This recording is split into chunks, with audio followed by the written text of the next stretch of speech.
Welcome back to another fantastically awesome, wonderful, super cool episode of Booze Briefs. I'm Matt. I'm Derek, and I really wish you wouldn't put all those modifiers and qualifiers on the episode before we record it. They're hashtags. You gotta hashtag Do it. you know what a hashtag is? Oh, but those are the ones. Those are the ones. Matt, what are we drinking today? I think we're gonna go with the Weller Antique 107. Hell of a choice. And it's a barrel pick. Ooh. So this was a barrel pick from Cask, which I'm told by the people who shared this with us is a fine liquor store in San Francisco where they acquired this. Not above retail, yes. which is always good to find things like anything in the Weller family that you can find at retail. It's going to be good for that price. Probably least of all the Green Label Special Reserve that we already did before. But if that's the run to the litter, we're doing all right. yeah, it's not bad. It's not bad.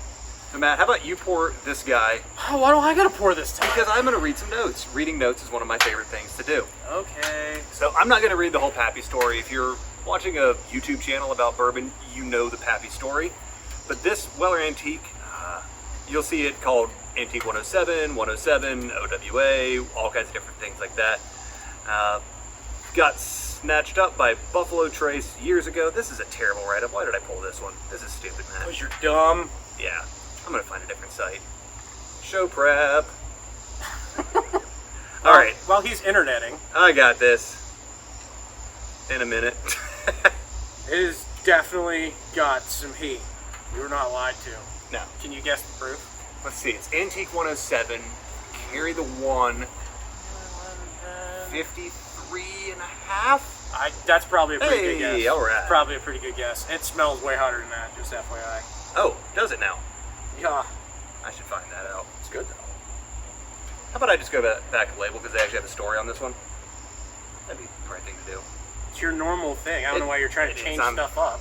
Well, because you put all these qualifiers on it. I got worried that I wasn't going to be as incredible, fantastic, and everything that you want me to be, Matt. Searching for another host or co-host All right. in the comments. A true whiskey pioneer, W.L. Weller is credited by many for being the first to produce Kentucky straight bourbon whiskey using wheat instead of rye in his mash bill. Weller's wheated bourbon became so popular that Weller was forced to put a green thumbprint on barrels to ensure that customers were receiving the real deal. This 107 proof bourbon whiskey tastes sweet yet bold, with unusual floral notes and hints of vanilla in reverence to the legacy of William LaRue Weller. Can you say whipple? Whipple. Please don't squeeze the Charmin. It's not the whips in there. Yep, there's the 53 and a half. Yep.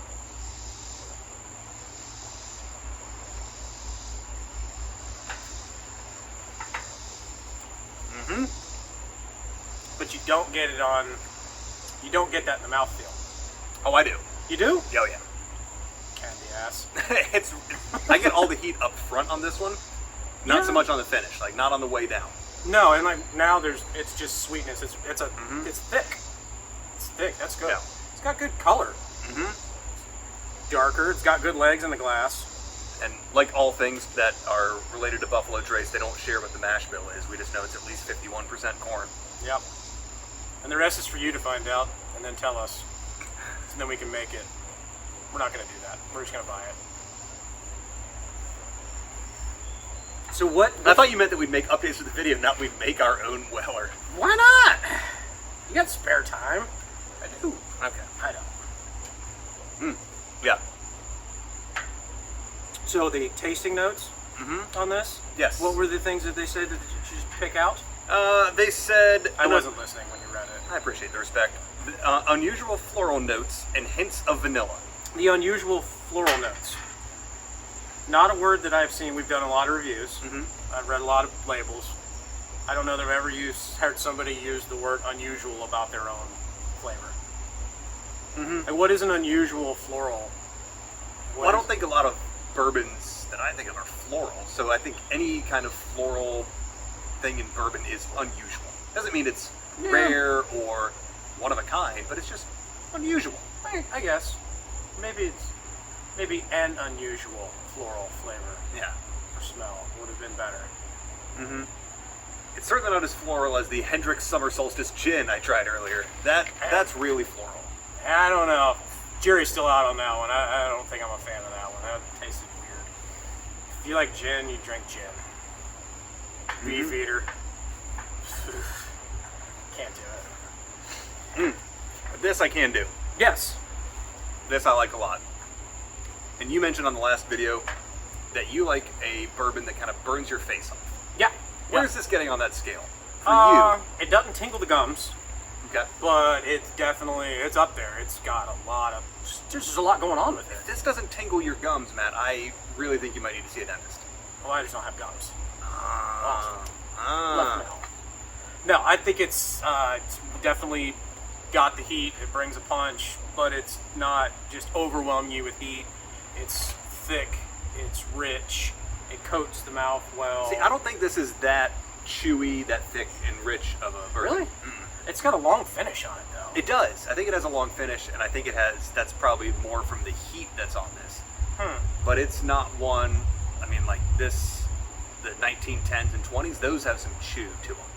I can see that. It's not better or worse, it's just, I like, this has more finesse than I thought it was going to have. Definitely more finesse than the Special Reserve. Well, yeah, the Special Reserve is one note, Yeah. everyday kind of It's just whiskey. there. Where this is, obviously you have a barrel pick, so they did their tasting. They picked the best one that they thought it was, and that's what they got. They're proud of it. They put their label on it. Price point wise, where are we at on this one? I think this was 80, if I remember correctly.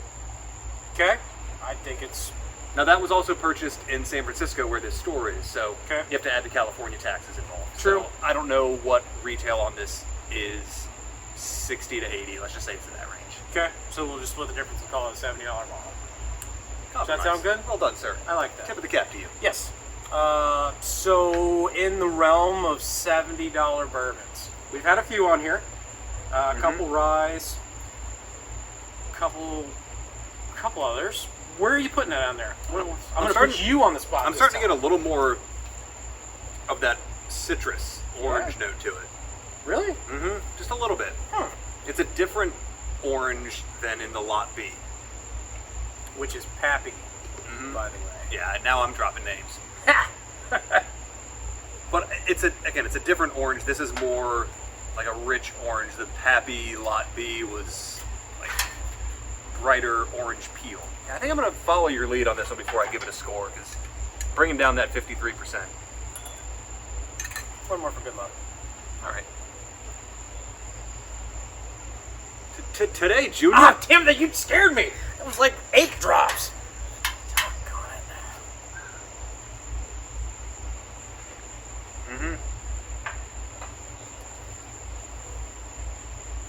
That changed the heat on it to me. It was less up front and more in the middle by adding water. I don't get much of a change.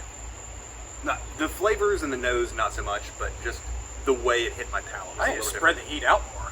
Yeah. Big time. It was just kind of on the tip of your tongue. Now it's on the sides and everything. Now I like that better. Yeah. I like this one. I think... Would you pay secondary for it? Which is like $175 right now. No. Nor would I. No. There are very few things I would pay secondary for. I don't know what those things are. Then how do you know you pay secondary for them? Well, I'm just assuming I would. I probably would. Probably would. I don't know the entire market. No. Don't judge me. That's their job. I think I'd probably go 92 for this. I really like it. I think if it had a little bit more chew to it, I'd bump it up another degree, but I like the flavor. I like the heat. I like the complexity that's on this. And I'm with you. I think the water does help this a little bit. So I think this is really tasty stuff. I see why people clamor to pick this up at retail. It's a damn good bottle. Yeah, I've heard the full proof is really good too. But that's also And we can allegedly get that in North Carolina. Yeah, at retail. 6 people in the entire state can get that. I'm going to go 90. After tasting it, I go 90. I would have given it an 80, 88, 89. But I give it a 90 after the water. I normally drink on the rocks, unless I'm here.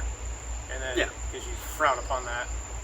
Well, I mean, we're judging, and we're also judging just. And we need smaller glasses. That's true. It's true. Yeah, I think like an ice cube big and a Cairn glasses. Yeah. Gonna throw things off a little bit. It is. I like a big cube and let that melt down, and that changes it from the as soon as it's in there, you're almost just like a cold neat to then you get it, you know, a little bit diluted, and by the end you should be done anyways. If your ice cube melts all the way, then you suck at drinking. Skip toss. But I think I would, 89 or 90. Okay. I think it's strong. It's good. I would pay retail for it.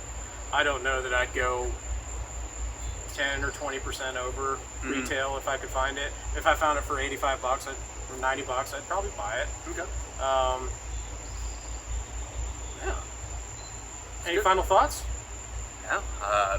Always fun to have people share good whiskey, good bourbon with folks, and that's one of the fun things to do. Like we've talked about with this and other things, when you have good stuff, share it with people who enjoy it. That's a hell of a lot of the fun of bourbon, is not hoarding it just for yourself.